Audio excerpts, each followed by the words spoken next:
മനുഷ്യൻ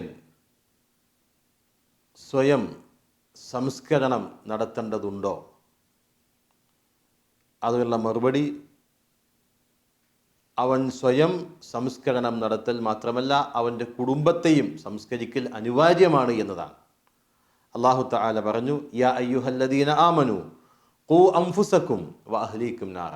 സത്യവിശ്വാസികളെ, നിങ്ങൾ നിങ്ങളുടെ ശരീരത്തെയും നിങ്ങളുടെ കുടുംബത്തെയും നരകത്തിൽ നിന്ന് കാത്തു രക്ഷിക്കുക.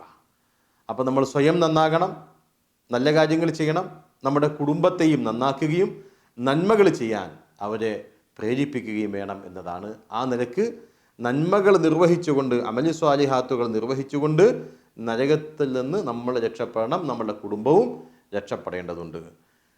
പ്രവാചകൻ സല്ലല്ലാഹു അലൈഹി വസല്ലം പറഞ്ഞു, ഇന്നല്ലാഹ തആല സായിലുൻ കുല്ലു റാഇൻ അമ്മസ്തർആഹ്. അല്ലാഹു തആല നിശ്ചയമായും ചോദിക്കും, ആരുടെ കീഴിൽ ആരൊക്കെ ജീവിക്കുന്നുവോ അങ്ങനെ ആ തെളിക്കുന്നയാളോട്, ആ നാഥനോട് കീഴിലുള്ള ആളുകളെക്കുറിച്ച് ചോദിക്കപ്പെടുക തന്നെ ചെയ്യും. തൻ്റെ കീഴിൽ ആരൊക്കെയുണ്ടോ ആ കീഴിലുള്ള ആളുകളോട്, അതിൻ്റെ മീതെയുള്ള നായകനോട് തീർച്ചയായും അല്ലാഹു തആല ചോദിക്കും, നീ അവരെ സംരക്ഷിച്ചിട്ടുണ്ടോ, അതല്ല അവരെ പാഴാക്കി കളഞ്ഞോ? നമ്മുടെ ഉത്തരവാദിത്വം, നമ്മളൊരു കുടുംബനാഥനെങ്കിൽ ആ കുടുംബനാഥൻ ആ കുടുംബത്തിലെ മുഴുവൻ അംഗങ്ങളുടെ വിഷയത്തിലും അല്ലാഹു ചോദിക്കും, നീ അവരെ സംരക്ഷിച്ചിട്ടുണ്ടോ, അതല്ല നീ അവരെ പാഴാക്കിയോ?